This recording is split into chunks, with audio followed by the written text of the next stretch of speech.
Buenas tardes chicos, le habla Carlos Vizcarra, licenciado en bioimágenes del Hospital Bocalandro. Vamos a hacer un video de esofagograma con el compañero licenciado en bioimágenes Alberto Muchico y a continuación empezaremos. Bueno, el esofagograma, como su nombre lo dice, es un estudio radiológico contrastado que tiene como función principal mostrar el esófago. El esofagograma es la técnica más útil para el estudio de las enfermedades del esófago, siempre que no se pueda realizar una endoscopía, por la causa que sea. Para ello el paciente debe tener o estar en ayuno por lo menos durante 8 horas antes de la exploración. El esofagograma es muy útil para diagnosticar los divertículos, estenosis esofágica, así como la hernia de hiato. El medio de contraste utilizado es el sulfato de bario. Este estudio consta de 2 etapas. La primera es el doble contraste, es decir, utilizamos bario y aire, y la gracia de esta etapa es poder demostrar la superficie del esófago, pues el bario dibujará la superficie y el aire distenderá sus paredes. La segunda etapa es el contraste simple o de fase de relleno del esófago, siendo su característica principal distender el esófago, pero solo con bario. En cuanto a las imágenes que se deben tomar, son principalmente proyecciones oblicuas y debe representar el esófago en sus porciones superior, abarcando desde la boca, y media inferior, incluyendo el paso medio del contraste hacia el estómago. Ahora podemos observar las imágenes. La radioanatomía del esófago. La tercera parte del conducto alimentario es el esófago. Este órgano es un conducto muscular de unos 25 centímetros de longitud aproximadamente y 2 centímetros de diámetro, que se extiende desde la laringofaringe hasta el estómago. El esófago comienza por detrás del nivel del borde inferior del cartílago cricoide de la laringe, de C5 a C6, y está en el margen superior del cartílago tiroides. Termina en su conexión con el estómago a nivel de la 11ª vértebra torácica. Podemos ver las imágenes. El esófago está ubicado por detrás de la laringe y la tráquea. Es importante recordar la relación espacial del esófago con la tráquea y con las vértebras torácicas. El esófago es posterior a la tráquea, inmediatamente anterior a los cuerpos de las vértebras cervicales y torácicas. La aorta descendente está entre el esófago distal y la columna torácica inferior. El corazón, dentro de su saco pericárdico, está inmediatamente por detrás del esternón, por delante del esófago y por encima del diafragma. El esófago es esencialmente vertical cuando desciende hasta el estómago. Este tubo de glutorio es la parte más estrecha de todo el conducto alimentario. El esófago primero está más contraído en su extremo proximal, donde ingresa en el tórax, y segundo donde atraviesa el diafragma en el hiato u orificio esofágico. Perfora el diafragma a nivel de la T10. Inmediatamente antes de atravesar el diafragma tiene una dilatación clara. Podemos ver la imagen. Deglución y peristaltismo. El esófago tiene capa de músculo esquelético bien desarrollada, circular y longitudinal en su tercio superior, músculo esquelético liso en su tercio medio y músculo liso en su tercio inferior. A diferencia de la tráquea, el esófago es un tubo colapsable que solo se abre durante la deglución. El proceso de la deglución continúa en el esófago después de originarse en la boca y en la faringe. Los líquidos tienden a pasar de la boca y la faringe al estómago, fundamentalmente por gravedad. Un bolo de material sólido tiende a pasar por gravedad o por peristaltismo. El peristaltismo es una serie de contracciones musculares involuntarias, similares a ondas, que impulsan el material sólido y semisólido a través del conducto alimentario tubular. En el examen radiográfico, el bolo sólido de sulfato de bario llena todo el esófago y desciende al estómago tanto por gravedad como por peristaltismo. Luego el bario se acumula en el estómago. En las radiografías de posición oblicua anterior derecha, el esófago se muestra parcialmente lleno de bario, con contracciones peristálticas normales, más evidentes en las porciones medias y en las porciones superiores del esófago. En las radiografías se muestra la relación del esófago con el corazón. El esófago se localiza inmediatamente adyacente a los bordes cardíacos derecho y posterior. Vemos las imágenes.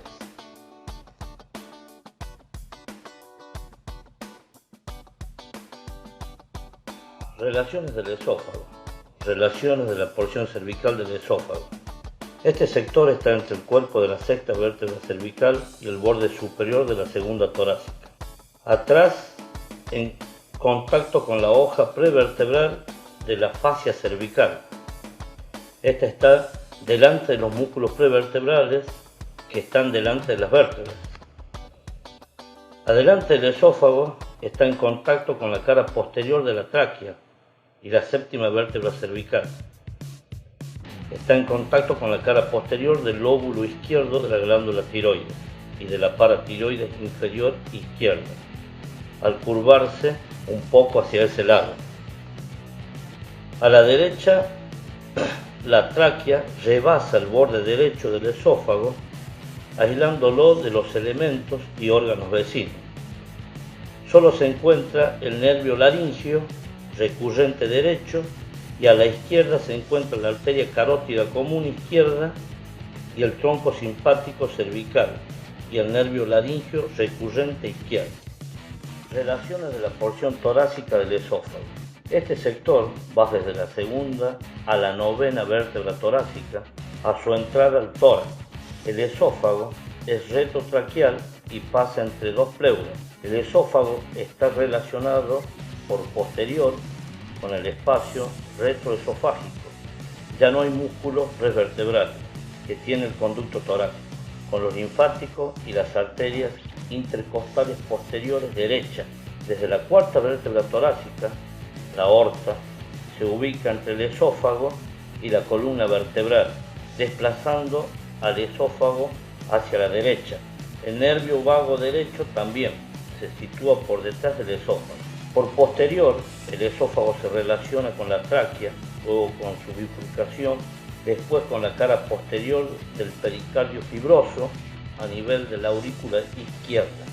Por la derecha, la relación es con la pleura parietal, la vena ácido y el nervio vago derecho. A la izquierda, el esófago se relaciona con la arteria carótida común izquierda y el nervio vago izquierdo. El arco aórtico, el receso interesofágico, el receso vértebro diafragmático y el ligamento interpleural. Las relaciones que atraviesa el diafragma del esófago. El esófago atraviesa el diafragma por el hiato esofágico. Aquí se unen ambos mediante el ligamento frenoesofágico. Los nervios vagos atraviesan en el esófago el hiato esofágico a nivel del vago derecho, posterior y el izquierdo. Por anterior, atrás se relaciona con la región mediastínica posterior y por delante pasa por el hiato la aorta. Detrás de la aorta pasan los nervios esplénicos, a la derecha la vena ácido y a la izquierda la hemiácido. La pleura limita lateralmente esta estrecha región desbordando algo sobre la cara anterior. Bueno, las indicaciones. Cuando se realiza un esofagograma, el paciente debe quitarse toda la ropa y quitarse el elemento metálico entre la boca y la cintura. Se debe usar una bata hospitalaria. Ante el procedimiento radiológico debe realizarse un análisis pertinente y se debe explicar cuidadosamente el examen al paciente. La primera parte de un esofagograma comprende la radiología de un medio de contraste positivo. La sala del examen debe estar limpia, ordenada y apropiadamente equipada antes de llevar al paciente. Se debe preparar la cantidad y el tipo apropiado del medio de contraste. En los esofagogramas generalmente se utiliza tanto el bario diluido como espeso. Otros elementos útiles para detectar un cuerpo extraño o radiolúcido. Las contraindicaciones: no existen contraindicaciones importantes para el esofagograma, excepto la posible sensibilidad de los medios de contraste utilizados. El tecnólogo debe determinar si el paciente tiene antecedentes de sensibilidad al sulfato de bario o a los medios de contraste hidrosolubles. Bueno, a continuación lo voy a dejar con el licenciado Alberto Muchico, que va a continuar el estudio. Gracias. Vamos a continuar con el procedimiento. La sala preparada y el paciente listo. Y el radiólogo se presentan y se analizan los antecedentes mediante un interrogatorio y el motivo del examen. El procedimiento habitualmente comienza con un examen general de tórax que incluye corazón, pulmones, diafragma y abdomen. Para un esofagograma hay dos técnicas, y la primera se realiza con contraste único, una suspensión del 30 al 50% peso-volumen, y la segunda es la exploración esofágica a doble contraste. El esofagograma con contraste único se inicia en posición de pie o erecta. Se coloca un recipiente en la mano izquierda del paciente, cerca de su hombro izquierdo. El radiólogo le pide que trague varias veces, varias bocanadas de bario, para poder observar el acto de la dilución del bario diluido mediante la fluoroscopía. A continuación se le pide al paciente hacer varias maniobras respiratorias para mostrar algunas lesiones por haber. También se le puede administrar bario espeso. Este tipo permite mejorar los patrones mucosos y cualquier lesión dentro del esófago. Sin embargo, el radiólogo decide qué tipo de mezcla va a utilizar. Después de la posición de bipedestación, puede seguir con otras posiciones como horizontal y en Trendelenburg, con el bario un poco más espeso y diluido. El esofagograma de doble contraste es similar al contraste único. Para este examen debe utilizarse bario de alta densidad, pero que fluya libremente. A la mezcla de bario se le añade una sustancia productora de gas, en general es anhídrido carbónico, que se puede administrar por vía oral inmediatamente después de la suspensión del bario. Las proyecciones y las incidencias: vamos a usar una proyección frontal antero-posterior o postero-anterior, la incidencia vértebro-esternal o externo-vertebral. Las patologías demostradas en este estudio son las estenosis, los cuerpos extraños, anomalías anatómicas y las neoplasias del esófago. Siguiendo con el procedimiento, el paciente lo vamos a colocar en bipedestación o decúbito. Vamos a alinear el plano medio sagital con el eje central de la mesa y se asegura que los hombros y las caderas no estén rotados. La incidencia del rayo va a ser perpendicular a la mesa radiológica, dirigido entre el punto medio de la horquilla esternal y el apéndice sifoides, a nivel de la dorsal 7, y la respiración va a ser en expiración y apnea. Les mostramos unas imágenes. Vamos a hacer también en esta imagen que vemos acá el paciente en bipedestación o decúbito. Alineamos el plano medio coronal con el eje central de la mesa. Colocar los hombros y las caderas en posición lateral verdadera. Ambos brazos extendidos hacia arriba, flexionados por encima de la cabeza. La incidencia del rayo perpendicular a la mesa, dirigido a nivel de la dorsal 6 o dorsal 7. La respiración en expiración y apnea. Proyección oblicua anterior derecha. La incidencia vértebro-esternal. El procedimiento: paciente en bipedestación o decúbito. Se rota al paciente unos 35 o 40 grados con la parte anterior derecha del cuerpo pegada a la mesa. Alineamos el plano medio sagital en posición oblicua con el eje central de la mesa. Colocamos el brazo derecho hacia arriba, hacia abajo, y el izquierdo hacia arriba, junto a la cabeza, logrando sostener el recipiente de bario. El rayo central va a ser perpendicular a la mesa radiológica, dirigido a nivel de la dorsal 6 o dorsal 7. La respiración siempre debe ser en expiración y apnea. Proyección lateral, incidencia laterolateral. Las patologías demostradas: estenosis, cuerpos extraños, anomalías anatómicas y neoplasias del esófago. El procedimiento: la proyección oblicua anterior izquierda, incidencia vértebro-esternal. Vamos a colocar el paciente en bipedestación o decúbito. Rotamos unos 35 o 40 grados con la parte anterior izquierda del cuerpo pegada a la mesa.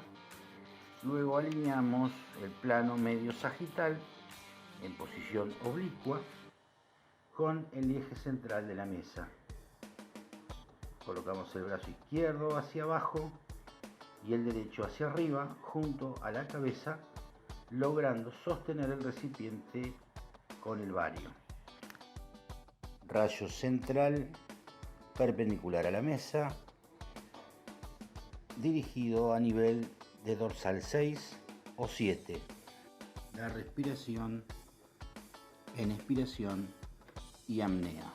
Terminando con esta presentación, quiero agregar que el médico radiólogo, aparte de la función que realiza junto a nosotros, tiene la responsabilidad específicas que seguir, como la preparación del medio de contraste con la esterilidad adecuada y buena concentración del bario, darle las indicaciones respectivas del examen a realizarse, usar las medidas de protección radiológicas correspondientes, realizar las diferentes proyecciones e incidencias, solo las apropiadas, y controlar al paciente durante el procedimiento por si se presenta alguna inconveniencia o contraindicación. Bueno, me despido. Hasta aquí llegamos. Mi nombre es Alberto Muchico, licenciado en Producción Bioimagen, que acompaña al licenciado Carlos Vizcarra. Muchísimas gracias y hasta pronto.